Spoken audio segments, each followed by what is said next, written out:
यो आन्दोलनले देश विकास हुँदैन, यो आन्दोलनले व्यक्ति विकास गर्छ।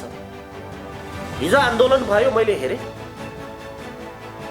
मैले, खै म त अब इन्जिनियर नै हेर्छु म पहिला, कहाँ चाहिँ उही क्षेत्र स्तरको, जिल्ला स्तरको, केन्द्रीय स्तरको केही नेताहरू बाँकी रहलान्, तर अरू जुन सक्रिय कार्ड लिएका जति पनि एमाले, काङ्ग्रेस, नेकपा अथवा चाहिँ यी सबै कार्यकर्ता खाली भएर यी सब त्यो एमाले, काङ्ग्रेस, माओवादीकै कार्यकर्ताको सपोर्टमा, सहयोगमा, उहाँहरूको इच्छामा आज राज संस्थाको लागि यो आन्दोलन सफल भइरहेको छ। राजा ज्ञानेन्द्रलाई राजाको रूपमा होइन, कार्यकारी राष्ट्रपतिको रूपमा मात्र दिपेन्द्र कण्डेलले स्वीकार्न सक्छ। कसैले बनाएर लिगेसी बनाएर दिएको ट्रेमा लग्देको चिया खाने छुट उहाँलाई छैन। देशको खाका कोर्नुपर्छ, उहाँ देशको लागि असल नीति निकाल्नुपर्छ। मौसुफलाई मैले धेरै पटक भने राजाले पार्टी खोल्या हो र राजाले चाहिँ के पार्टी ठुलो बनाएर भोलि प्रधानमन्त्री खाउँ भन्ने राजाको सोच हो र होइन नि त। राजासँग त्यो सत्ताको यदि लोभ थियो भने त त्यो 19जना मान्छे मारेर राजाले चाहिँ गति छोड्थे।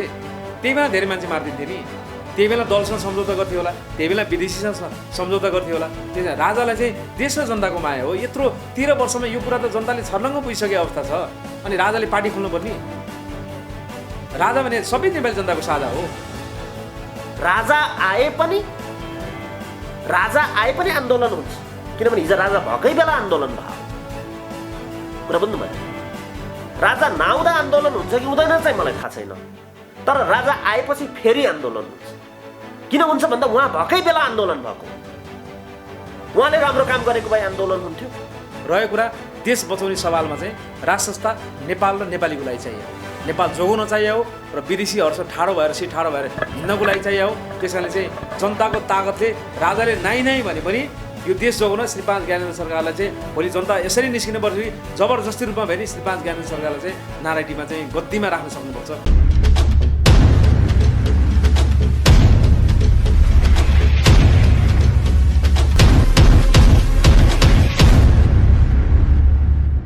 साई युवा शक्ति नेपालका केन्द्रीय अध्यक्ष पशुपति खड्काजी हामीसँग हुनुहुन्छ कुराकानीको लागि। विशेष त पछिल्लो समय राजावादीहरूको प्रदर्शनको विषयमा केन्द्रित रहेर कुराकानी गर्नेछौँ। स्वागत छ सर यहाँलाई। हजुर धन्यवाद, नमस्कार। अब जसरी प्रदर्शन देशैभरि भइरहेको छ, तपाईँले पनि गत 13 गते काठमाडौँमा शक्ति प्रदर्शन गर्नुभयो। यो प्रदर्शनको बिचमा चाहिँ देशैभरि जुन किसिमले मुख्य सहर केन्द्रित जुन प्रदर्शनहरू भइरहेका छन्, अहिलेसम्म इतिहासमा पनि कुनै जुलुसले राजा ल्याएको पनि होइन। राज संस्था पुनर्स्थापनाको जुन माग तपाईँहरूले बोक्नु भएको छ, अनि कुनै जुलुसले राजा थाकेको अवस्था पनि होइन। अब जुलुसले नै यो राज संस्था पुनर्स्थापना गर्छौँ भन्ने त्यो सपना देखिरहनु भएको हो कि तपाईँहरूले? अनि हाम्रो कार्यक्रममा चाहिँ 10,000 हजार 20,000 हजार 50,000 हजार उपस्थित हुन्छन् भनिरहँदाखेरि त्यहाँ उपस्थित भएकाहरूको सङ्ख्या गन्ने हो भने केही छिटपुट हजारौँको सङ्ख्या मात्रै देखियो भनेर यतिखेर टिका टिप्पणी जुन त्यो माहौल पनि देखिन्छ नि। अनि तपाईँहरूले यो जुलुसले नै राज संस्था पुनर्स्थापना गर्छौँ भनेर चाहिँ कसरी सोचिरहनु भएको छ? अनि एउटा कुरा के छ भन्दाखेरि चाहिँ यो व्यवस्था परिवर्तनको कुरा हो। व्यवस्था परिवर्तन भनेको चाहिँ जनताको तागत र शक्तिले नै गर्ने हो, त्यो सडकबाटै गर्ने हो। र त्यसलाई चाहिँ जनताले भोट दिन्छन्, अनि भोलि एउटा पार्टी खोलौँला, 2-3 ल्याउँला, त्यहाँबाट परिवर्तन गरौँला भन्ने सोच त कसैले नसोचे पनि हुन्छ। अरू कुरा थियो के छ भन्दा चाहिँ नेपालमा 10 वर्ष 15 वर्षमा हरेक किसिमका परिवर्तन जनताको तागतले नै फालिएको छ। त्यो यहाँलाई थाहा होला। त्यसैले जुलुसले के गर्छ, जनताको तागतले के गर्छ भन्ने कुराको विषयमा धेरै व्याख्या नगरौँ, किनकि जनताको तागतले नै चाहिँ हिजो राणा शासन, पञ्चायतकाल, बहुदल ल्यायो, लोकतन्त्र गणतन्त्रको नाउँमा राजालाई धोका दिएर गणतन्त्र स्थापना गर्यो होइन। धेरै कुराहरू हाम्रै आँखाको अगाडि देखिएको कुरा हो। र रहेको कुरा चाहिँ सङ्ख्याको कुरामा चाहिँ अहिले यत्रो चाहिँ कोभिड र कोरोनाको महामारीमा यी सारा कुराहरूको व्यवस्था गर्दै नेपाली जनता चाहिँ यो गणतान्त्रिक भाइरस फाल्नुपर्छ, कोरोना भाइरसबाट बरु हामी सहौँला, बचौँला, तर यो देश सिद्धाउने भाइरसलाई चाहिँ सिद्धाउनुपर्छ भनेर जुन किसिमको माहौल, जुन एउटा चाहिँ श्रृङ्खलाबद्ध हरेक चाहिँ जिल्लाको सदरमुकाममा जुन किसिमले भएको छ, सायद तपाईँहरूको आँखा टालिया हुनसक्छ। त्यो लाखौँको सङ्ख्याको मास हो। हेर्नुहोस्, किनकि सुन्नुहोस्, लाखौँ होइन, हामीसँग करोडौँ छौँ, जुन कुरा त प्रमाणित भइसकेको छ। यो कोभिडको कारण हुँदै पनि, यो कोरोनाको महामारी हुँदै पनि जुन सुन्नुहोस् न, म सिधाउँदैछु यहाँ, सुन्नु न। जुन कोभिडको कारण, जुन कोरोनाको महामारी हुँदै पनि यत्र हजारौँ मान्छे दैनिक जसो चाहिँ श्रृङ्खलाबद्ध जुन चाहिँ राज संस्थाको पक्षमा जुन नेपालको झन्डा बोकेर आइरहेछन् भने, यो यदि कोभिडको महामारी हुन्थेन भने अहिले यो मासलाई थेग्नलाई यो सरकारले 1 महिना कर्फ्यू घोषणा गर्नुपर्थ्यो हेर्नुहोस्। त्यो तागत देखिया छ अहिले। फेरि अर्को कुरा के छ भने यो चाहिँ राष्ट्र संस्था पक्षको चाहिँ जुन एउटा कार्यक्रममा चाहिँ एउटा सुन्दर पक्ष के देखाएको छ भने स्वतःस्फूर्त रूपमा कुनै लोभ नराखिकन नेपालको झन्डा बचाउनु पर्यो, राष्ट्र संस्था पुनर्स्थापना गर्नु पर्यो। यो हजारौँ राजा अब हामी मान्दैनौँ, हामी श्री 5 ज्ञानेन्द्र सरकारै मान्छौँ भनेर जुन चाहिँ जिल्ला जिल्ला टोल टोल जुन काठमाडौँ केन्द्रित यत्र कार्यक्रमहरू भइरहेछ, के जिस्किने कुरा हो? यो जनताको चाहनाको कुरा हो। त्यसैले सङ्ख्या त यो चाहिँ हामी अमूल्य सङ्ख्याको रूपमा हेरेछौँ हेर्नुहोस् हामीले यसलाई। किनकि जनताको सङ्ख्या तपाईँहरूको लागि ठुलो सङ्ख्या भयो होइन, हाम्रो लागि मात्रै होइन, सरकारै तर्सेर, गणतन्त्रवादी सरकार तर्सेर पहिला सञ्चार मन्त्रीले एउटा विज्ञप्ति निकाल्नुभयो, यो जुन नेपाली जनताको तागत राष्ट्र संस्थाको पक्षमा देखेपछि तर्सेर उहाँले निकाल्नुभयो, त्यहाँ नजानु होला भनेर आह्वान गर्नुभयो युवाहरूलाई होइन। त्यस पश्चात चाहिँ फेरि गृहमन्त्रीले चाहिँ अर्को आदेश गरे होइन, हामी जुलुस गर्न दिँदैनौँ, हामी समाउँछौँ, पानीको फोर्रा हान्छौँ, लाठी चार्ज गर्छौँ, हामी गोली हान्छौँ भन्ने जस्तो यी चाहिँ सारा कुराहरू भयो। तर यी सब कुराहरूलाई व्यवस्था गर्दै जुन जनता निरन्तर रूपमा जुन सडकमा आइरहेछन्, यो भनेको ऐतिहासिक शक्ति हो हेर्नुहोस्। किनकि हामीसँग चाहिँ अब पहिला चाहिँ यो गणतन्त्रवादीहरूले के भन्थे भने यो राजावादी भनेको पुरानो पञ्चीहरूको पुरानो नेताहरू मात्रै हो, यिनीहरूसँग युवा मान्छे छैन भन्थे। तर आज जुन जुलुस र आन्दोलनमा जुन हामी जस्ता युवाहरूले जुन अगुवाई लिइसकेपछि जुन मास देखा परेको छ, अब त्यहाँ अब ठुला पार्टी नै खाली हुने हो। अब हेर्नुहोस्, उही क्षेत्र स्तरको, जिल्ला स्तरको, केन्द्र स्तरको केही नेताहरू बाँकी रहलान्। तर अरू जुन सक्रिय कार्ड लिएका जति पनि एमाले काङ्ग्रेस नेकपा अथवा चाहिँ यी सबै कार्यकर्ता खाली भएर यी सब त्यो एमाले काङ्ग्रेस माओवादीकै कार्यकर्ताको सपोर्टमा, सहयोगमा, उहाँहरूको इच्छामा आज राष्ट्र संस्थाको लागि यो आन्दोलन सफल भइरहेछ हेर्नुहोस्। किनकि उहाँहरूलाई आफ्नो नेतृत्वको प्रति विश्वास पनि छैन र नेतृत्वलाई अब उहाँले विश्वास गर्नेवाला पनि छैन। किनकि उहाँहरूलाई पनि नेपाल चाहिएको छ, देश चाहिएको छ। त्यो देश जगाउने चाहिँ एउटा अभिभावकको रूपमा राष्ट्र संस्था चाहियो भन्ने हिसाबले जुन एउटा युवामा जुन एउटा चेतना भएर जुन एउटा मास बढिरहेछ अहिले, जुन एउटा चाहिँ दैनिक कार्यक्रमहरू भइरहेछ, यसले चाहिँ अब गणतन्त्रको दाह संस्कार गर्न मात्रै बाँकी हो। तपाईँहरूलाई हामी यो राजावादीहरूको कार्यक्रम भयो भने हामी प्रतिकार गर्छौँ, भौतिक कारबाही गर्छौँ, हात हतियार लिएर नेपाली जनता त्यहाँ जान्छन् भिड्नको लागि भनेर भनिएको थियो। विभिन्न सङ्घ सङ्गठनहरूले त्यो विषयमा पत्रकार सम्मेलनै गरेर सार्वजनिक रूपमा घोषणा गरेका थिए। त्यस्तो स्थिति आयो कि त्यो बोलिने धम्कीहरू आयो होइन। यस्तो गणतन्त्रवादीले धम्की दिएर दिने अवस्था पनि छैन अब अहिले। किनकि गणतन्त्रको आडमा जतिले मोज गरे, जतिले चाहिँ खान पाए ती खाएर थाङ्गो लगाइसकेका छन्। अब केही चाहिँ गणतन्त्र नबुझेका त्यो युवाहरू जो परिचालित छन्, जो पार्टीको एक किसिमको चाहिँ अथवा गणतन्त्रको अलिअलि पैसा खाएर चाहिँ बोलिरहेको होलान्, त्यस्तो बोलाइले जनतालाई चाहिँ अब भ्रमित पार्न सक्दैन। किनकि उनीहरूले जनतालाई भ्रमित पार्न खोजेका थिए। हामी आक्रमण गरिदिन्छौँ भने जनता नआउलान् कि भन्ने कुरा उनीहरूले सोचेका थिए। त्यो भ्रमित कुराहरू असफल भयो हेर्नुहोस्। तिनीहरूले आक्रमण गर्ने हैसियतै राख्दैनन्। किनकि तपाईँको चाहिँ अब चाहिँ राष्ट्र संस्थावादी शक्ति भने त एउटा तपाईँको सुमेरु पर्वत जस्तो भइसक्यो। त्यहाँ गएर तपाईँको एउटा सानो चाहिँ डल्लुले हानेर केही हुन्छ? सुमेरु पर्वतको रूपमा राजावादी शक्तिहरू देखा परिसकेका छन्। अब यिनीहरूको चाहिँ दाल गर्नेवाला छैन। यिनीहरू चाहिँ कराई मात्रै रहने। जब चाहिँ जङ्गलमा सिंह निस्केर हिँड्न थालेपछि स्यालहरूले आक्रमण गर्न सक्ने त होइन, तर उनीहरू भएर उयो कराउने अनि भाग्ने, कराउने भाग्ने। यिनीहरू कराउने भाग्ने मात्रै हुन्। यिनीहरूले केही गर्नेवाला छैनन्। जनताको ताकत हामीसँग छ। त्यो जनताको ताकत र शक्तिले हामी राष्ट्र संस्था पुनर्स्थापना गर्ने जुन अठोटका साथ हामी सडकमै छौँ र सडकमा जस्तोसुकै परिस्थिति छ हामी लड्न जुझ्न भिड्न तयार छौँ। अब एउटा अभियानले त भन्यो फागुन 7 गतेबाट निर्णायक आन्दोलन भयो। अब छेडियो आन्दोलन, छेडियो। अब हामी सडकमै बास बस्छौँ, राष्ट्र संस्था पुनर्स्थापना नभएसम्म चाहिँ हामी घरै जाँदैनौँ भनेर घोषणै गरिसक्यो। के छ तपाईँहरूको तयारी? त्यो संयुक्त मोर्चाबन्दी भएर अगाडि बढ्ने हो अथवा चाहिँ एउटा अभियानले एउटा निर्णय गर्छ, एक ठाउँमा आन्दोलन गर्छ अनि अर्को अभियानले अर्को ठाउँमा आन्दोलन गर्छ, यो आन्दोलनको श्रृङ्खला, जुलुसको श्रृङ्खला मात्रै बढाउँदै लैजाने? होइन, यस्तो हो। एउटा कुरा के हो भन्दाखेरि चाहिँ राष्ट्र संस्थाको पक्षमा श्रृङ्खलाबद्ध जुन चाहिँ आन्दोलनहरू भइरहेछ त्यो धेरै एउटा अभियानकर्ता र सङ्घ संस्था भएको कारणले भइरहेछ। किनकि आज एउटा जिल्लामा एउटाले गरेछ, अर्को जिल्लामा अर्कोले गरेछ र जति पनि राष्ट्र संस्थाको पक्ष र हिन्दू राष्ट्रको पक्षमा कार्यक्रमहरू भएको छन् त्यहाँ चाहिँ हाम्रो चाहिँ भौतिक समर्थन, नैतिक समर्थन अवश्य पनि हुन्छ। किन भन्दाखेरि यो समयमा चाहिँ हामीले चाहिँ आफू बिचको एक किसिमको चाहिँ विभाजन भन्दाखेरि पनि हामीले चाहिँ म शाही युवा शक्ति नेपालको केन्द्रीय अध्यक्षको हैसियतले मैले के भनेको छु भन्दा चाहिँ जुन जिल्लामा शाही युवा शक्तिका कार्यकर्ता छन्, जो राष्ट्र संस्थाप्रति आस्था गर्छन्, तिनीहरूलाई चाहिँ जुनसुकै सङ्गठनले राष्ट्र संस्थाको पक्षमा कार्यक्रम गर्छ तपाईँहरू जानुहोस्। मैले हुइबी जारी गरेको छु। किनकि राष्ट्र संस्थाको पक्षको कार्यक्रम र आवाजलाई बलियो बनाउने हाम्रो चाहिँ एउटा उद्देश्य हो र राष्ट्र संस्था पुनर्स्थापना गर्ने हाम्रो एउटा चाहिँ अर्जुन दृष्टि हो।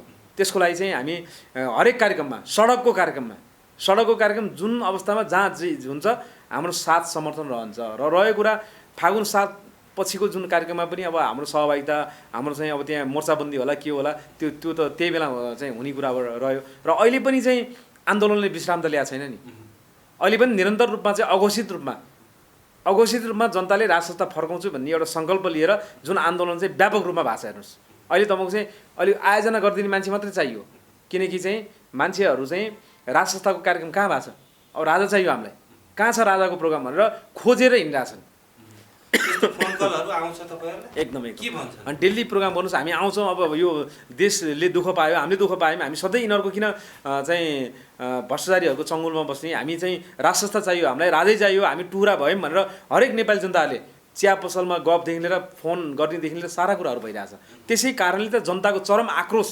व्यवस्थाप्रति नेताप्रति त छँदै छ हेर्नुहोस् नेता त यिनीहरूलाई मन परेकै छैन र जुन नेताको जग जुन छ नि गणतन्त्र त्यो नभत्काएछ नेता चाहिँ सधैँ बलियो हुने भए अब यो राजावादीहरूको प्रदर्शनलाई लिएर यो राष्ट्रिय बहसको विषय बनिरहेको छ नि जुन यतिखेर अन्तर्राष्ट्रिय मिडियाहरूले पनि कभरेज गर्न थाले यो विषयलाई अनि अहिले सत्तारूढ दल भनौँ प्रमुख प्रतिपक्षी दल लगायत जुन अहिले सङ्घीय लोकतान्त्रिक गणतन्त्रात्मक जुन नेपालको व्यवस्था मानेका दलहरूले त अब राजावादीहरू सलबलाउन थाले यिनीहरूलाई अब हामीले केही भन्नुपर्ने अवस्था छैन या आफै पाखा लाग्छन् भनेर कसैले त्यस्तो टिप्पणी पनि गरिरहेका छन् कसैले चाहिँ अब राजा ज्ञानेन्द्र आउनै मन भए चुनाव लडेर आउ न त हामीसँग प्रतिस्पर्धा गर न त भनेर च्यालेन्ज पनि गरिरहेका छन् ओपन च्यानल कतिपयले चाहिँ अब हामी राजावादीहरूलाई तह लगाउँछौँ भन्ने किसिमको त्यो अहिलेको सङ्घीय लोकतान्त्रिक गणतन्त्रात्मक जुन अहिलेको व्यवस्थाभित्रका रहेका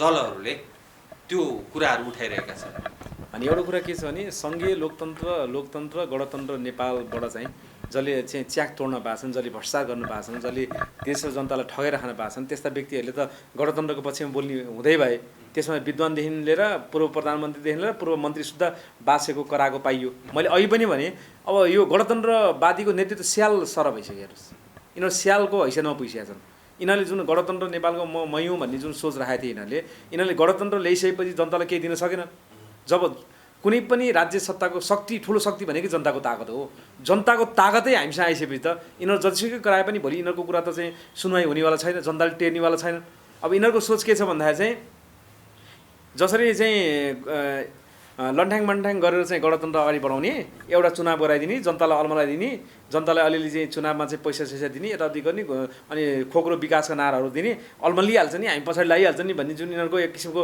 दिवा जुन सपना छ त्यो सपनामा चाहिँ जनताले चाहिँ अब टेर्नीवाला पानी फेरिसकेको अवस्था हो र रहेको कुरा के छ भने सङ्घीय लोकतान्त्रिक गणतन्त्र नेपाल भन्ने कुरा जुन यो यत्रो लामो चाहिँ शासन व्यवस्था कुनै देशमा हुँदैन हैन जनतालाई ठग्ने जनतालाई झुक्याउने अनि जनतालाई चाहिँ झुक्याएर ल्याइएको यी त जम्मै गणतन्त्रवादीका जुन नेतृत्व पङ्क्ति छन् यी त हिजो विदेशबाट 12 बुँदे सम्झौताको पार्सल भएर आएका व्यक्तिहरू हुन् र यिनले विदेशीको भक्ति धेरै गर्छन् जनतालाई चुस्ने काम झन् बढी गर्छन् जुन प्रमाणित भएको कुरा छ अब यस्ता कुराहरू चाहिँ जनताले चाहिँ अहिले चाहिँ सम्पूर्ण रूपमा बुझेका कारणले चाहिँ जनताले चाहिँ अब यो गणतन्त्र र चाहिँ यो गणतन्त्रका चाहिँ हिमायतीहरूबाट चाहिँ अब केही पनि हुनेवाला छैन अब यो देशको चाहिँ वास्तविक माया गर्ने र नेपाललाई माया गर्ने र नेपालीलाई माया गर्ने ज्ञानेन्द्र सरकार नै हो राजै हो राजा चाहियो भन्नेमा छ शाहबाट जुन किसिमको अभिव्यक्ति आयो नि यो अहिले भइरहेको आन्दोलनमा हाम्रो कुनै चासो छैन कुनै चिन्ता छैन हामीलाई हाम्रो संलग्नता छैन भनेर आयो अहिले राजाको रहरले चाहिँ के राज संस्था फर्काउने होइन नि त जनताको आवश्यकताले फर्काउने हो नि त राज संस्था किनकि हेर्नुहोस् बेलायतमा फर्क्यो राज संस्था त्यहाँ पनि गणतन्त्रको अभ्यास गरियो त्यहाँ गणतन्त्र असफल भयो तर त्यहाँ चाहिँ राजाको चाहनाले चाहिँ त्यहाँ राज संस्था फर्काइएको थिएन बेलायतमा पनि जनतालाई राज संस्थाको आवश्यकता भयो देशलाई राज संस्थाको आवश्यकता भयो अनि त्यहाँको जनताले खोजी राजाको वंश खोजी ल्याएर चाहिँ एलिजाबेथलाई स्थापना गरे होइन त्यसै गरी नेपालमा पनि ज्ञानेन्द्र सरकार त नागरिक भएर बसे अवस्था छ राजालाई त्यो गद्दीको लोभ होइन नि त राजालाई देश र जनताको मात्रै माया हो अनि राजाले बोलेन राजाले गरेन राजाले लगानी गरेन भनेर जुन आरोप लगाउँछन् यी गणतन्त्रवादीहरूले त्यो गलत कुरा हो राजालाई चाहिँ देश र जनताको माया छ तर त्यो राज संस्था र श्री 5 ज्ञानेन्द्र सरकार नेपालको लागि नेपाल र नेपालीको लागि आवश्यकता छ किनकि सिङ्गो नेपाल टिकाउन बचाउनको लागि त्यसले हामी के भन्न चाहन्छौँ भन्दाखेरि चाहिँ राजाले चाहिँ के गर्नु कसो उहाँको व्यक्तिगत कुरा रहेको कुरा देश बचाउने सवालमा चाहिँ राज संस्था नेपाल र नेपालीको लागि चाहियो हो नेपाल जोगाउन चाहियो हो र विदेशीहरूसँग ठाडो भएर ठाडो भएर हिँड्नको लागि चाहियो हो। त्यस कारणले चाहिँ जनताको तागतले राजाले नाइ नाइ भने पनि यो देश जोगाउन श्री 5 ज्ञानेन्द्र सरकारलाई चाहिँ भोलि जनता यसरी निस्किनु पर्छ कि जबरजस्ती रूपमा भयो नि श्री 5 ज्ञानेन्द्र सरकारलाई चाहिँ नारायणीमा चाहिँ गद्दीमा राख्न सक्नुपर्छ, किनकि देशको आवश्यकता भइसकेको छ। अब सडकमा आउनु पर्यो राजा, नीति सहित लिएर आउनु पर्यो, अनि हामी पनि साथ दिन्छौँ भन्ने जम्मा राजा नेता हो र भने राजाले पार्टी खोल्या हो र? मैले तपाईँलाई अहिले पनि भनेपछि राजाले पार्टी खोल्या हो र राजालाई चाहिँ के पार्टी ठुलो बनाएर भोलि प्रधानमन्त्री खाउँ भन्ने राजाको सोच हो र? होइन नि त। राजासँग त्यो सत्ताको यदि लोभ थियो भने त त्यो 19 जना मान्छे मारेर राजाले चाहिँ गद्दी छोड्थे। त्यही बेला धेरै मान्छे मारिदिन्थे नि, त्यही बेला दलसँग सम्झौता गर्थ्यो होला, त्यही बेला विदेशीसँग सम्झौता गर्थ्यो होला। त्यस राजालाई चाहिँ देश र जनताको माया हो। यत्रो 13 वर्षमा यो कुरा त जनताले छर्लङ्ग पुगिसकेको अवस्था छ, अनि राजाले पार्टी खोल्नु पर्ने? राजा भने सबै नेपाली जनताको साझा हो। त्यो हैसियतमा नेपालको राष्ट्रता अहिलेसम्म छ। त्यसैले राजाले जनता विभाजन, दल खोल्ने यस्ता गलत कुरा, यो अविवेकी कुराहरू गरिरहेछन्, जसले चाहिँ गणतन्त्रलाई चाहिँ अझै टिकाउन चाहन्छन्। गणतन्त्रका हिमायतीहरू अलि पागल जस्तो भइरहेछन्। अब जनता जम्मै मैले भन्दा अब गणतन्त्रको पक्षमा चाहिँ सबै नै खाली भइसक्यो, सबै पार्टी खाली भयो, नेकपा पनि खाली भयो, अब कङ्ग्रेस पनि खाली भयो। अब बाध्य भएर कि चाहिँ राष्ट्रता स्वीकार गर्नु पर्यो आफ्नो हिजो चाहिँ पापलाई पराजित गर्नको लागि। गणतन्त्र ल्यायौँ, हामीले पाप गरेछौँ, पापको पराजित गर्छौँ हामी। अब जनताको चाहिँ लागि राजासँग गएर हामी क्षमा याचना गर्छौँ भनेर चाहिँ कि त्यो पापको क्षमा याचना माग्नु पर्यो? होइन। नत्र भने अब गणतन्त्रको नाउँमा गर्ने राजनीति समाप्त भयो। अब गणतन्त्र नेपाली जनताले स्वीकार्य छैन। हिजो झुक्क्याएर ल्याइयो गणतन्त्र, त्यो गणतन्त्र चाहिँ देश लुट्ने र जनता लुट्ने, जनता चुस्ने रहेछ भन्ने कुरा नेपाली जनताले बुझिसके। हस्, अब अन्तिममा केही सन्देश दिन चाहनुहुन्छ? सम्पूर्ण नेपाली जनतालाई आफ्नो ठाउँबाट चाहिँ टोलबाट नेतृत्व नखोज्नुहोस्, राज संस्थाको लागि नेपाल झन्डा बोकेर उठ्नुहोस्, किनकि देश जोगाउने हो भने राज संस्था अपरिहार्य छ। त्यो राज संस्था पुनर्स्थापना तपाईँ हाम्रो चाहिँ एउटा आवश्यकता र देशको आवश्यकता रहेको कारणले चाहिँ यसलाई चाहिँ नेतृत्व नेता यो पार्टीले बोक्देला अनि लागौँला भन्ने कुरा नसोच्नु होला। नेपाल बचाउने हो भने नेपालको झन्डा चाहिँ बोक्नुहोस्, राज संस्था पुनर्स्थापना गर्न टोल टोलबाट जानुहोस्। तपाईँहरूको लागि पुलको रूपमा साई युवा शक्ति नेपाल छ। त्यही राजतन्त्रमा मोडल चेन्ज गरिदिएको भए यो काम हुन्थ्यो। ती राजावादी भन्नेले गरेनन्, त्यो भएर आन्दोलन बन्यो।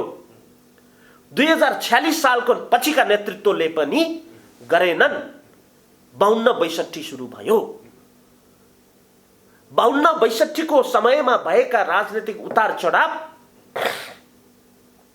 वीरेन्द्र पछि आउनुभएको मौसुफ ज्ञानेन्द्र, उहाँहरूले पनि यो मोडल गर्नु भएन। त्यसपछि नेपाली जनताले राजनीतिक दललाई समर्थन गरे। 62-63 भए गणतन्त्र आयो। गणतन्त्र आइसकेपछि पनि अहिलेका गणतन्त्रवादी नेताहरूले यो कुरा गर्ने त कुरै छोड्नुहोस्, यो कुरा बहसमा पनि ल्याउन सकेका छैनन्। जसको कारण नाम राजाको होला, नाम राजतन्त्र होला, तर यो देशमा आन्दोलन हुन्छ भन्ने पात्र दिपेन्द्र कण्डेल हो। तर त्यो आन्दोलन कुनै तन्त्रको लागि होइन। त्यो आन्दोलन तन्त्रको लागि उठिरहेको छ अहिले आन्दोलन। म भन्दैछु त्यो आन्दोलन कुनै हो। दिपेन्द्र कण्डेललाई रङ बनाइदिनुहोस्, स्वागत छ। तर 2007 साल पछिका आन्दोलनमा हुमिएका ती नेपाली नागरिक लाखौंको ज्यान गयो होला, पाउनु भयो चाहिँ के? कुरा बुझ्नु भयो कि भएन? तर अहिलेको आन्दोलन पहिलेको जस्तो हिंसात्मक हुँदैन, एकदम शान्तिपूर्वक आन्दोलन हुन्छ। शान्तिपूर्वक तवरबाट हामी यो आन्दोलन मार्फत, यो जुलुस मार्फत चाहिँ यो निर्णायक आन्दोलन पनि गर्छौँ हामी र राज संस्थालाई पुनर्स्थापना गरेरै छाड्छौँ भनिरहेका छन् नि। मलाई भन्न दिनुहोस्, आन्दोलन जरुरी छ यो देशमा, तर के को लागि? असल नीति बनाउनको लागि। त्यो नीति भनेको के हो? टेक्नोक्रेटिक गभर्नमेन्ट, साइन्स एन्ड इन्जिनियरिङको मन्त्री, पढ या नपढ नेतृत्व सही तरिकाबाट गर्ने प्रधानमन्त्री, त्यो प्रधानमन्त्रीलाई रेखदेख गर्ने एउटा सेमी प्रेसिडेन्सियल राष्ट्रपतिको यो देशमा खाँचो छ। अब त्यो राष्ट्रपतिको उम्मेदवार र त्यो राष्ट्रपतिको व्यक्ति राजा मौसुफ ज्ञानेन्द्र पनि हुन सक्नुहुन्छ भन्ने व्यक्ति दिपेन्द्र कण्डेल हो। कुरा बुझ्दै हुनुहुन्छ मलाई? तर राजा ज्ञानेन्द्रलाई राजाको रूपमा होइन, कार्यकारी राष्ट्रपतिको रूपमा मात्र दिपेन्द्र कण्डेलले स्वीकार्न सक्छ। कसैले बनाएर लिगेसी बनाएर दिएको ट्रेमा लग्देको चिया खाने छुट उहाँलाई छैन। देशको खाका कोर्नुपर्छ उहाँले, देशको लागि असल नीति निकाल्नुपर्छ। मौसुफलाई मैले धेरै पटक भने, क्यामेरामा पनि, नीतिसहित सडकमा आइबक्स्योस्, त्यति बेला समर्थन गरिन्छ। के आज दिपेन्द्र कण्डेल राजाले यो राजनीतिक दल खोलेको चाहिँ उदाहरणहरू छ? म भन्छु तपाईँलाई, मलाई भन्न दिनुहोस्। हामी अझै विश्लेषणको त्यो लेभलमा आउँदैछु, जम्प गर्दैछु। त्यो कुरा के हो भने आज हामी यति धेरै व्यवस्था हामी परिवर्तन गर्दा पनि भएन के त? आज यति धेरै व्यवस्था परिवर्तन हुँदा भएन किन त? मलाई किन सोध्नुहुन्छ सर? राजा फाल्न पर्छ भन्ने व्यक्ति दिपेन्द्र कण्डेल नै होइन? म नेपालमै थिएन आन्दोलनको बेलामा, त्यो पात्र निकाल्नुस्। मलाई किन सोध्नुहुन्छ तपाईँहरूले? त्यो व्यक्तिलाई सोध्नु न जसले राजा मुर्दाबाद भनेको थियो, आज जिन्दाबाद भनेको छ। अनुहार हेर्न भन्नुहोस् गएर, हिजो मुर्दाबाद किन भनेको? किन भनेको हिजो मुर्दाबाद? आज ती व्यक्तिको लागि दिपेन्द्र कण्डेल बोल्नु पर्ने फेरि? कहाँ गयो उहाँहरूको प्रेडिक्सन? हिजो मुर्दाबाद भनेर किन हटाएको? मैले हटाएको हो राजालाई? मैले गरेको विश्लेषणले हटेको हो कि उहाँहरूको ढुङ्गाले हटेको हो? आज फेरि राजा उहाँले किन बन्नुहुन्छ? कमजोरी उहाँहरू, म होइन। म राजा हटाउँदाखेरि आन्दोलनमा आएको व्यक्ति होइन, सम्य टाइटल बनाउनुहोस्। म नभएको बेलामा राजा फालिएछ यो देशमा। सायद पब्लिक इनोभेटर हुन्थ्यो भने म फाल्न दिन्थिनँ। लाखौँ जनता देख्नु भएन सडकमा, स्वतस्फूर्त रूपमा आइरहेका छन्। ठिक छ, म भन्दैछु कुरा। मलाई त्यो कुरामा केही छैन, म उहाँहरूप्रति मेरो रेस्पेक्ट छ। तर कुराको हजुरको way of doing the analysing the problem भन्ने कुराहरू हो। किन यस्ता आन्दोलन भइरहेको छ देशमा भन्ने कुराको मेन जरो यही व्यवस्थालाई भनेको प्रशासन तन्त्रलाई यही राख्ने हो भने यो प्रशासन तन्त्रमा बराक ओबामा, बिल क्लिन्टन हैन, शेख मोहम्मद बिन रसिद अल मक्टुम दुबईको राजा ल्याए पनि काम हुन सक्दैन। माथिको क्याप चेन्ज गरेर भएन, क्यामेराको सिस्टम नै हजुरको के छ? ट्रेडिसनल छ। कम्प्युटरमा एउटा पेन ड्राइभ छिराउनु हुन्छ, त्यो पेन ड्राइभलाई त्यहाँको अपरेटिङ सिस्टमले सपोर्ट गर्दैन। यहाँको अपरेटिङ सिस्टम भनेको ब्युरोक्रेसी हो। कहाँसम्म पुर्याएँ भन्दा म हजुरलाई पालपाली तन्त्रसम्म मैले पुर्याएँ। यही कुरा नबुझेर यही कुरा परिवर्तन गर्न नसक्दा देशमा बारम्बार आन्दोलन हुन्छ। राजा आए पनि आन्दोलन हुन्छ, किनभने हिजो राजा भएकै बेला आन्दोलन भयो। कुरा बुझ्नु भने राजा नआउँदा आन्दोलन हुन्छ कि हुँदैन चाहिँ मलाई थाहा छैन, तर राजा आएपछि फेरि आन्दोलन हुन्छ। किन हुन्छ भन्दा उहाँ भएकै बेला आन्दोलन भएको हो। उहाँले राम्रो काम गरेको भए आन्दोलन हुन्थ्यो। अरूले गरेनन् भनेर औँला ठडाउने कि आफूले गरेर देखाउने? दिपेन्द्र कण्डेलको खुट्टा तान्ने त लाखौँ छन् यो देशमा। मलाई उनीहरूले गर्न दिएनन् भन्ने कि म अगाडि बढ्ने माइक लिएर आउनुहोस् अगाडि, यहाँ कुरा गरौँ, डिफेन्ड गरौँ भन्ने। आफूले आफ्नो पर्सनालिटीलाई कसरी डेभलप गर्ने भन्ने कुरा त छुट थियो त राजालाई। उहाँले नगरेर गणतन्त्र आएको हो नि त। किन भन्दा यो विश्लेषण गर्ने पात्र उहाँको नजिक भएन कोही पनि। न महेन्द्रको अगाडि भयो, न त्रिभुवनको अगाडि भयो 7 सालमा, न 17 सालपछि भयो, वीरेन्द्रको अगाडि भयो, ज्ञानेन्द्रको अगाडि भयो, न अहिलेको राजनीतिक दलहरूको अगाडि यो विश्लेषण गएको छ। उहाँहरूलाई पनि यो कुरा थाहा छैन र बारम्बार मैले के भनेको छु भने यो कुरा गरौँ, पुरानै दलबाट देश विकास हुन्छ, अरू कुरा केही गर्नै पर्दैन। अहिलेको यो अभियान जसरी अगाडि आइरहेका छन् चाहिँदैन? सुन्नुहोस्, आवश्यक छैन यो मुलुकलाई? सुन्नुहोस्, मैले भने यसले एउटा अर्थ दिँदैन, एउटा भूमिका राख्दैन। दिन्छ। मेन कुरा के आयो भने किन यस्तो असन्तुष्टि हुन्छ भनेर 2016 मा मैले बोलेको कुरा आज प्रमाणित भयो। यो व्यवस्थाले काम गर्ने होइन, व्यवस्था परिवर्तनले देश परिवर्तन हुने होइन। आज एब्सोल्युट मोनार्की भएको देश पनि अगाडि बढेको छ। आज डेमोक्रेसी भएको देश पनि अगाडि बढेको छ। आज वेस्टमिन्स्टर सिस्टम भएको संसदीय व्यवस्था भएको देश पनि अगाडि बढेको छ।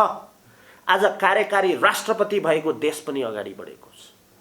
आज प्रत्यक्ष निर्वाचित प्रधानमन्त्री भएको देश पनि अगाडि बढेको छ। आज राजा होइन रानी भएको युनाइटेड किङडम पनि अगाडि बढेको छ।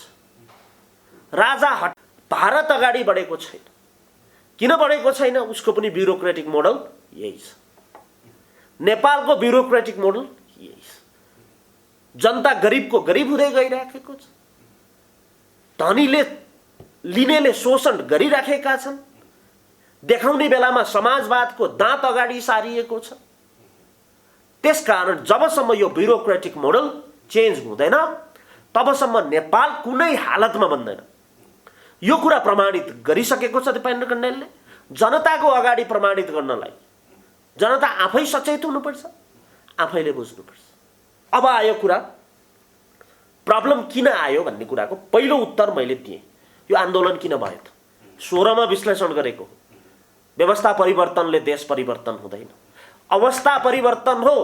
अवस्था परिवर्तन नारामा होइन, ब्युरोक्रेसीको नीति बनाउन जान्नुपर्छ भनेको हो मैले। मौसुफलाई नीति सहित अगाडि आउनुहोस् हेरौँला हामी पनि भनेको हो। कुरा बुझ्नु भने। र यो आन्दोलन स्वाभाविक हो। यो आन्दोलन व्यवस्थाप्रति मात्रै होइन, व्यवस्था पात्र हो। कसकोलाई भन्ने त? पात्र व्यवस्था हो। तर मेन जरो प्रशासन तन्त्र, मेन जरो आर्थिक अवस्था हो। आज पनि ट्याक्स किन घटेन? गणतन्त्रले ट्याक्स कति प्रतिशत घटाइदियो? गणतन्त्रले ब्याङ्कको ब्याज बढाएको छ कि घटाएको छ?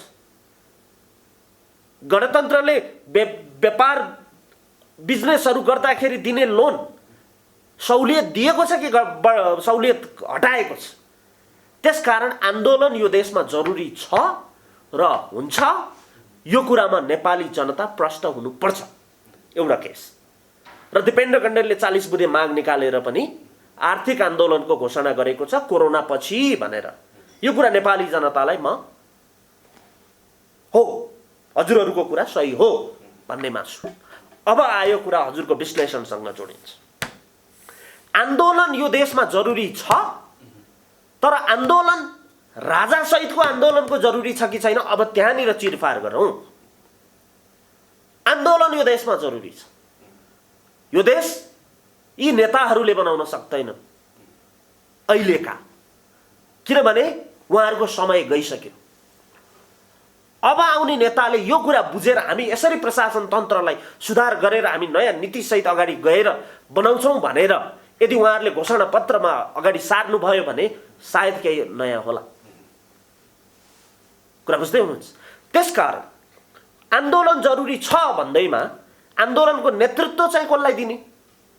आफूले किन नलिने? सबै नेतृत्व, सबै नेता भन्दैछु म। त्यही कुरा उठिरहेको छ अहिले। आन्दोलनको नेतृत्व पूर्व राजा ज्ञानेन्द्रलाई दिनको लागि ज्ञानेन्द्रले खोलेको गठबन्धन हुनुपर्छ। नेपाली जनताको सेन्टिमेन्टलाई प्रयोग गर्ने अधिकार कसैलाई पनि छैन। अरूको सेन्टिमेन्टमा अरू आत्तेर बसेको त्यो पीडालाई राजनीतिक रूपमा प्रयोग गर्ने अधिकार कोही कसैलाई छैन सन्दीपजी। त्यसकारण म के भन्दैछु भने आन्दोलन जरुरी छ, तर बिना नीति भएको। आजसम्म त मैले कुनै नीति देखिनँ।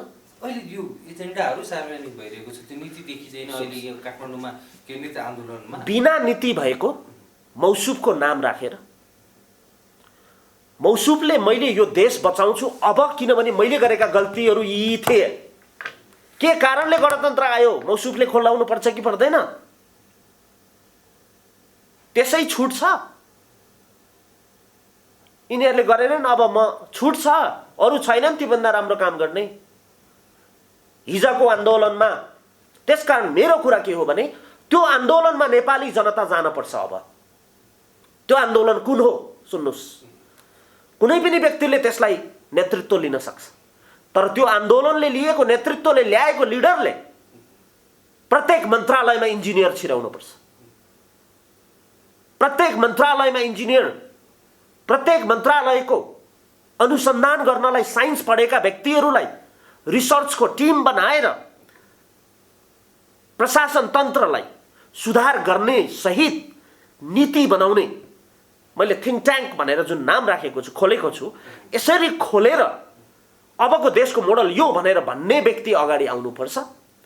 त्यो व्यक्तिलाई नेपालका इन्जिनियरले पनि साथ दिन्छन्, त्यो व्यक्तिलाई नेपालका मेडिकल डक्टरले पनि साथ दिन्छन्, त्यो व्यक्तिलाई नेपालका मेरिट बेसमा पास भएका फर्स्ट डिभिजन एसएलसीमा आएका ती व्यक्तिले पनि साथ दिन्छन् र सामान्य जनताले पनि साथ दिनुपर्छ भन्ने मेरो आइडियोलोजी हो र यो नै नेपालको अन्तिम एउटा विकल्प हो सन्दीपजी। अब उदाहरण दिन्छु म तपाईलाई। गणतन्त्र भन्दा पहिला राजतन्त्र के नयाँ नदेखेको व्यवस्था हो? होइन, त्यही व्यवस्था हो। राजतन्त्र हाँक्ने पात्र के परीक्षित होइन? त्यही हो। हिजो त्यही पात्रले राजतन्त्र जोगाउन सकेन, भोलि फेरि राजतन्त्र जोगाउँछ भन्ने कुरा के आशा गर्ने? 3 वर्षपछि अर्को तन्त्रलाई फेरि लड्ने के आशा गर्ने? त्यसकारण बिना नीति मौसुफको समर्थनमा एकजना इन्जिनियर निस्किँदैन।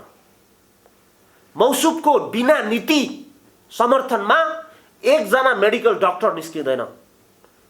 मौसुफको बिना नीति समर्थनमा एकजना फर्स्ट डिभिजन एसएलसी मान्छे निस्किँदैन। We are not laymen. म भन्दैछु तपाईँलाई, म भन्दैछु आजसम्मको आन्दोलनमा आन्दोलनले तयार गरेको नेतृत्वले गएर प्रधानमन्त्री खाने र मन्त्री खाने हैन। यो युवाले गर्छ, योगेश भट्टराईजीको हामीले देख्यौँ, घनश्याम भुषालले गर्नुहुन्छ, हामी देख्यौँ। मूर्ख भएर बस्नुस् नेपाली जनता। अब ती व्यक्तिहरूले गएर सरकार चलाउँछन् जो मेरिट बेसबाट इन्जिनियर बनेका छैनन्। कुन देश बनेको छ यो विश्वमा जुन देशको मन्त्री इन्जिनियर भएको छैन? कुन देश बनेको छ? हो, प्रधानमन्त्री बनाएर सेमी प्रेसिडेन्सियलमा जो प्रेसिडेन्ट बन्छ नपढेको बन्न पनि सक्छ, किनभने उसले राजनीतिक काम गर्ने हो। तर प्रशासनिक काम गर्न, आर्थिक काम गर्न पढेको मान्छे चाहिन्छ। आज एसएलसी पास नभएको आज अर्थमन्त्री छ यो देशमा। अनि खोज्नुहुन्छ हजुरले मोडल भनेपछि हिजो त्यही 62-63 सपोर्ट गर्ने र त्यो नेतृत्व लिने लिडरहरूलाई आज मैले यसरी भने जस्तै विश्लेषण गरिदिएको भए ती राजनीतिक विश्लेषकहरूले गणतन्त्र यो देशमा जरुरी थिएन सन्दीपजी। तर अब राजतन्त्र पनि जरुरी छैन। मेरो कुरा बुझ्नु होला हजुरले। गणतन्त्र यो देशमा जरुरी थिएन, त्यसैमा हामीले काम गर्न सक्थ्यौँ। फेल उनीहरू भए, जनतालाई प्रयोग गरियो। आज गणतन्त्र फेल भएको छ। तर पब्लिक इनोभेटरको नाताले आन्दोलन होइन, आन्दोलन हो तर आर्थिक आन्दोलन, राजनीतिक आन्दोलन होइन। आर्थिक आन्दोलनमा इन्जिनियरको ग्रुप बनाउनुहोस्, डक्टरको ग्रुप बनाउनुहोस्, चार्टर्ड एकाउन्टेन्टको ग्रुप बनाउनुहोस्, बिजनेस पर्सनलको ग्रुप बनाउनुहोस्, अनि आन्दोलन गरौँ न। 20 लाख मान्छे निकाल्छु भनेको छु नि मैले। पार्टीसँग जोडिएका छन् तपाईले भने जस्तै डाक्टरहरू, म भन्दैछु इन्जिनियरहरू अनि उद्योगीहरू। तपाईले म तपाईलाई भन्दैछु पार्टीमा जोडिनु भएको छ। म तपाईलाई भन्दैछु त्यस कारणले गर्दा नेपाल कम्युनिस्ट पार्टी भित्र बरु इन्जिनियर छन्, नेपाली कांग्रेस भित्र बरु डक्टर छन्। तर अहिलेका यी सडकमा आउनेको अगाडि र उनीहरूलाई समर्थन गर्ने कतिजना डक्टर छन् निकाल्नुहोस्, कतिजना इन्जिनियर छन् निकाल्नुहोस्। आज दिपेन्द्र कण्डेल किन निस्किँदैन भन्दा मैले कुनै पनि कुरा देख्दिनँ र म लेम्यान होइन र म आफै पनि नीति बनाउन सक्छु भन्ने हिम्मत राख्छु। जो आन्दोलनमा आएर कराएको छ उसको लागि म सम्मान गर्छु। फेरि यो देश बिग्रियो भन्नेलाई सम्मान गर्छु, प्रधानमन्त्री ओलीले गर्नु भएन भन्नेलाई सम्मान गर्छु। तर जो सुतेर बसेको छ उसलाई मैले किन सम्मान गर्न पर्ने? उसलाई नबोलिकन उसलाई सम्मान गर्न त मलाई थाहा हुनु पर्यो नि। म हजुरलाई माया गर्छु, तर हजुरले जसलाई भनेको छ मैले उसलाई माया गर्न त पर्छ भन्ने कुरा त छैन नि। त्यस कारणले गर्दाखेरि यो आन्दोलनले देश विकास हुँदैन, यो आन्दोलनले व्यक्ति विकास गर्छ। हिजो आन्दोलन भयो, मैले हेरेँ मैले, खै म त अब इन्जिनियर नै हेर्छु म पहिला। कहाँ छ इन्जिनियर? तपाईँ आन्दोलनमा सहभागी हुनु? म कहाँ सहभागी? चेक गरेको हेरेँ मैले। माने भोटले जित्ने हो सर, जनता धेरै छन्, तर एउटा कुरा नेपाली जनताले बुझे हुन्छ, 60 जनाले 59 नम्बर ल्याए पनि एकजना 60 नम्बर ल्याउनेलाई मात्रै टिचरले अबिर लाउँछ सर। थोरै होस् तर देशको विकासको लागि हामी वैदेशिक हस्तक्षेप त होइन नि त भनेको। के पाउनुभयो तपाईँले? नजिकबाट हेर्नुभयो? म भन्दैछु तपाईँ, त्यस कारणले गर्दा बिना इन्जिनियरको मुभमेन्ट, टेक्नोक्रेटिक मुभमेन्ट जो दिपेन्द्र कण्डेलले सुरु गर्दैछ, आर्थिक मुद्दा सहितको दिपेन्द्र कण्डेलको प्रतिवेदन अझै किताबको रूपमा जो आउँदैछ, मान्छे त्यसले उचाल्छ। कुरा बुझ्दै हुनुहुन्छ नि तपाईँले? र म आज मिडियाको अगाडि भनिदिन्छु, राजावादी भने के हो भने राजाले बनाएका मान्छेलाई राजावादी भनिन्छ। देशवादी भन न, नेपालवादी भन न, विकासवादी भन न, राजावादी चाहिँ किन? त्यो उहाँहरूका मान्छे परे। ओलीवादी ओलीका मान्छे परे, प्रचण्डवादी प्रचण्डका मान्छे परे। तर राजा त सबैको साझा भन्छ। सुन्नुहोस् मेरो कुरा, राजा सबैको साझा आऊ माझ, सबैको माझ आउनु पर्यो नि। आफ्नो गुट मात्रै लगेर भेला गरेर यो गरौँ र त्यो गरौँ भन्ने हो? खुल्ला मञ्चमा आएर दिनुहोस् न स्पिच। हामी पनि हेरौँ न गट्स भएको राजा को रहेछ यो देशमा। नाम पनि मेरो दिपेन्द्र हो, खरै विश्लेषण हुन्छ। आउनुहोस् ज्ञानेन्द्रजी, आउनुहोस् मौसुफ ज्ञानेन्द्र, नीति सहित हेर्न बसेको छ दिपेन्द्र यहाँ। फरक पर्दैन। हामीलाई त्यो राजा चाहियो जसले देशलाई ड्राइभ गर्छ। त्यसकारण यो देशमा 80% ल्याउने नागरिक पनि छन्। यो देशको नीति पढेकाको लागि पनि हुनुपर्छ। जसरी यो सामाजिक अभियन्ता भन्छन् नि, गरिबको लागि मात्रै बोलेर अभियन्ता होइन, धनीको लागि पनि बोल्न सक्ने लिडर यो देशमा चाहिन्छ।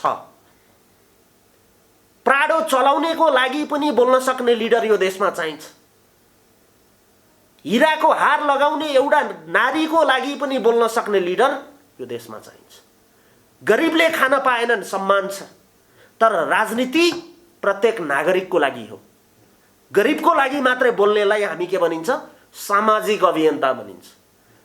उसले धनीको लागि पोलिसी बनाउन सक्दैन, उसले पढेकाको लागि पोलिसी बनाउन सक्दैन। आजसम्म नेपालमा भएका डिस्को डान्स बारको बारेमा अभिव्यक्ति कसले दिएको छ?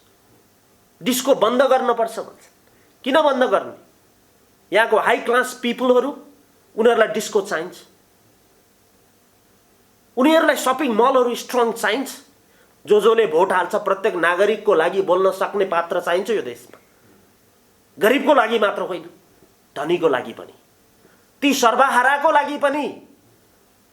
ती बिहान नेपालमा लन्च, बेलुका डिनर अमेरिकामा गर्ने, त्यो त ड्युरेसन टाढा भयो। लन्च नेपालमा, डिनर युएईमा गर्ने व्यक्तिको लागि पनि नीति बनाउने व्यक्ति यो देशमा चाहिन्छ।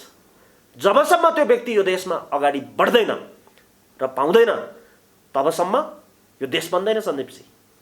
त्यस कारणले गर्दा जब आन्दोलनको कुरा हजुरले गर्नुभएको छ, राजावादी मलाई त्यो मतलब छैन। देशवादीलाई सम्मान गर्छु। नागरिक सरकार बनेका छन् त्यहाँ। केपी शर्मा ओली भारतको नागरिक हो। केपी ओलीको मन्त्रालयमा भएका नागरिक नेपाली हो कि होइन? अनि उहाँहरूले भनेको नागरिक सरकार बनाएको चाहिँ के? अमेरिकाको नागरिकको मन्त्री बनाउनु भने हो कि भारतको नागरिकको मूर्ख बनाउने? कहाँ छ त्यो कुरा? कहाँको मोडलको कुरा गरे? मेरिट बेसबाट होइन, टेक्नोक्रेटिक बनाएको छ। टेक्नोक्रेटिक बनाएको छ भने टेक्नोक्राट्स बनाएको छ मैले। साइन्स एन्ड इन्जिनियरिङ त्यो भन्ने बित्तिकै एसएलसी फर्स्ट डिभिजन याद रहोस् सन्दीपजी। एसएलसी फर्स्ट डिभिजनको मात्रै गठबन्धन बन्न सक्छ यो देशमा। साइन्स एन्ड इन्जिनियरिङको छुट्टै गठबन्धन बन्न सक्छ यो देशमा। त्यसकारण त्यो लिडरको जन्म हुनुपर्छ यो देशमा। गरिबको होइन, धनीको पनि उसले संरक्षण गरोस्, ताकि धनी विदेशिँदैन, उसले इन्डस्ट्री खोल्छ, ती गरिबले काम पाउँछन् सन्दीपजी। गरिबको वाइवाईमा लागेर मात्रै काम गरेर आएका यी पात्रहरूबाट यो देश विकास हुँदैन। र नेपालको आन्दोलनको लागि जबसम्म इन्जिनियर सडकमा, मेडिकल डक्टर सडकमा आउँदैन नि तबसम्म देश विकास पनि हुँदैन। र जो राजावादी भनेर अगाडि बढेका छन् उहाँहरूलाई समर्थन छ। र एउटा कुरा उहाँहरूले प्रश्न बुझे हुन्छ, आज गणतन्त्रले कम्तीमा हस्तक्षेप त गरेन, हिजो यही गर्दाखेरि राजाले के गर्थ्यो? शान्तिपूर्ण आन्दोलन भन्नुहुन्छ नि उहाँहरूले, सरकारले शान्तिपूर्ण गराएको आन्दोलन उच्छृङ्खल हुन सक्छ। त्यस कारणले गर्दा अझै पनि मेरो कुरा अन्तिममा के हो भने मौसुफले नीति अगाडि सार्नु भएन भने, सारी बक्सेन भने मौसुफलाई हामी राख्न सकिँदैन। एक नम्बर, मौसुफको नाम लिएर कसैले यहाँ राजनीति गरेको छ भने मौसुफले पनि विचार गर्नुपर्छ। आफ्नो नामलाई, आफ्नो नाम यसै साझा राजा भइराखेको छ। हजुर के नेपालीको राजा हो कि राजावादीको मात्रै राजा हो? यो कुरा मौसुफले बोल्नुपर्छ। र नेपाली जनताले आन्दोलन गर्नुपर्छ, ठिक छ, तर आर्थिक आन्दोलन। त्यो आर्थिक आन्दोलनमा हामी राजनीतिक टाउकोसँग लडाइँ हुँदैन। हाम्रो प्रशासन तन्त्रसँगको लडाइँ हुन्छ र त्यही कामको, त्यही मिसनमा दिपेन्द्र कण्डेल लागेको हो। र आन्दोलन जरुरी छ, तर राजतन्त्रको लागि आन्दोलन हजुरले गर्नुभयो भने अर्को आन्दोलन फेरि राजतन्त्रपछि हुन सक्छ। किनभने योभन्दा पहिला पनि आन्दोलन भएको र मलाई हजुरले मौका दिनुभयो। म नेपाली सबैलाई बुझ्ने गरी मैले भन्न पाएँ र यही नै नेपालको भविष्य हो। राजतन्त्र गणतन्त्रको कुरा गर्नुहुन्छ, म भनिदिएको छु गणतन्त्र जरुरी थिएन यो देशमा, तर अब राजतन्त्र पनि छैन। हस्, यहाँलाई यो समयको लागि धेरै धेरै धन्यवाद। Thank you.